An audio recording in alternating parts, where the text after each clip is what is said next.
cinema that you ended up making? Is because obviously commerce comes into play and also kind of telling the story, but how do you end up keeping your stories as real, as Mira as possible? You know, like, I don't know if that makes any sense, but well, I have a sort of high bullshit barometer, and I completely understand when something feels pretentious or not truthful, and I really believe that truth is more powerful and stranger sometimes than fiction is, you know, and I seek to, you know, aspire for that truth, but truth with a lot of salt and pepper, you know, truth with fun and masti. We have a beautiful Indian word called masti, which is sort of to be intoxicated with life, and that is what I hope to always capture in my cinema. Then how did you kind of approach making Migration then? What were the elements of this masti that you wanted to bring onto this? Well, Migration was less about that complete masti, because there was a sort of desperate seriousness to the idea of migration, but at the same time I wanted to make people see themselves in it, as opposed to feeling the normal misconception about HIV/AIDS is that it happens to someone else. It happens to truckers, to prostitutes, to sex workers, to people out there, not people like you and me, kind of thing. And that is an absolute myth, you know. And I certainly wanted to speak about the AIDS virus as the great class leveler in our society, which is really about the high and the low, and about the rural and the urban. And so I wanted to speak about this incredible networking, literally the migration of the virus, you know, that it moves without borders, without any care of who people are, you know, and ultimately the most innocent can get the victims, can become the victims.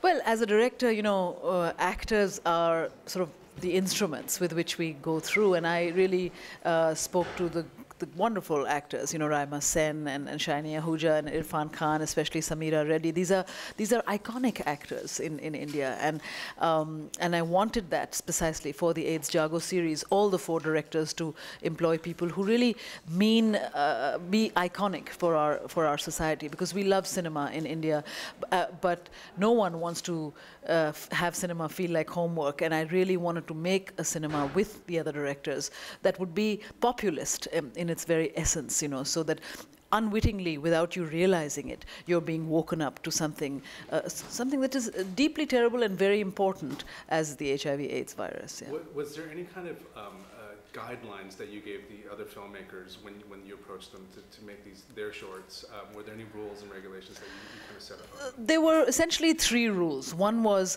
not to repeat ourselves, that each of the 4 films had to present a different facet of the virus. So my film is about you know, the migration of the virus between rural, urban, upper and lower class India. Another film is about living positively with AIDS. A third film is about the stigma associated with the virus. And a fourth film is about the impact of a person who's infected within a family. So in that sense, we didn't want to repeat ourselves. The second rule was use as many known stars and iconic people as possible, because these are the gods and goddesses of our country. And the third was to make a non-verbal cinema, to make a cinema that would cross borders without, you know, which essentially visual rather than verbal. And the fourth was really to enjoy it, to make popular cinema, really not to make something that felt like homework, but essentially we essentially had total freedom, you know, keeping these rules in mind and not repeating each other's themes. Each director was left to do what they wanted. It worked. So how did the Gates Foundation get involved with this project, or did they approach you first? Or yes, the Gates Foundation came to me first, really. Ashok Alexander, who's the head of the Bill and Melinda Gates Foundation in India, came to me with this startling statistic of what is happening in India with the HIV/AIDS infection. And because our population is so massive, if we didn't wake up to AIDS, it would really amount to a pandemic, you know, something that even would exceed the African continent. And I live in Uganda part of my life, and I'm very, in an immediate level, seeing how much this disease has eradicated numerous people that I have really been close to. And so I really thought I should do something. And because cinema is really a temple in our society, I thought, let's use cinema. And I proposed exactly this idea: 15-minute really, dramatic, popular films made with cutting-edge commercial directors, using movie stars to wake people up. And they immediately said yes. And 1 year later, we have the films done. One of the nice things is I actually saw your film online. So to kind of the distribution of this film to people accessing it in a much easier way than, I don't know what old traditional cinema would be like. Was that one of the plans of getting this film out?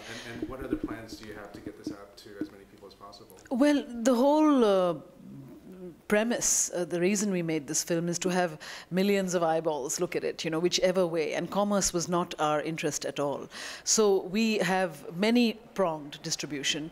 The one thing we have done is to have it on all Indian television channels, literally simultaneously playing both individual films and the, omnibus of the 4 films on numerous national television channels from December 1st, World AIDS Day.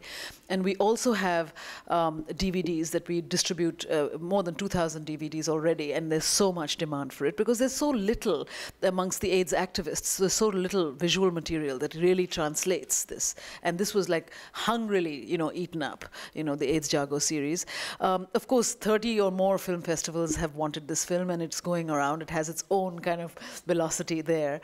And another very interesting way we thought was to each of these 4 directors have big commercial careers, and to have each of their short films precede their next commercial release on DVD. So that, on my next film, you'd see Migration first. On Farhan Akhtar's next film, you'd see Positive before, and Vishal and Santosh similarly. So in any way we can, we'd get out there. But there's a lot more, just from showing it, we get a lot more sort of interest in having these films. And we are very generous with sort of handing them out. Do you find that there's almost like a domino effect? Do you find that other filmmakers from other countries will be interested in maybe doing versions of an AIDS Jago of their own country and stuff? I hope so. I mean, really, the whole point is to get the ball rolling, and literally, AIDS Jago means AIDS awake, and to wake up to this absolutely present, scourge in our world. And I sincerely hope so. Yeah. Last question then. It's a little bit off topic, but we were talking about previously with the Johnny Depp film that how it's stalled. Can you maybe talk about why it stalled, and for those of us who don't understand this writer's strike, and when do you plan on maybe perhaps starting shooting with this film? I mean, Shantaram, which is a film that I was preparing with Johnny Depp and Warner Brothers, we had to postpone because of the writer's strike in Hollywood. And the writer's strike, of course, have a series of very sincere demands that come with it. But there is a crippling aspect of the strike, which literally means any one of us who writes should have pencils down while the strike is on. And the strike is very much on. And what happens with a strike like that if a film that a script is locked before production, you cannot change a word, you cannot improvise, you cannot do the normal things that any director does or any actor does, in the interim between production and shooting of a film.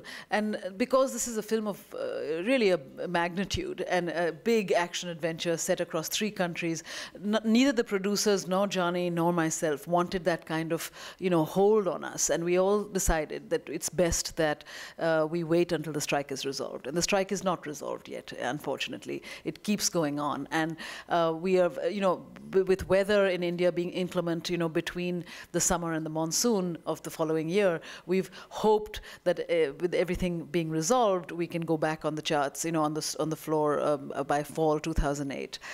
It is difficult, in terms of pulling the plug on something that I'm just dreaming and committed and completely engaged with. But we are in complete concert with each other, and everyone is, definitely believes that it's just a pause, it's not a halt, and we will definitely make Shantaram at the end of this year.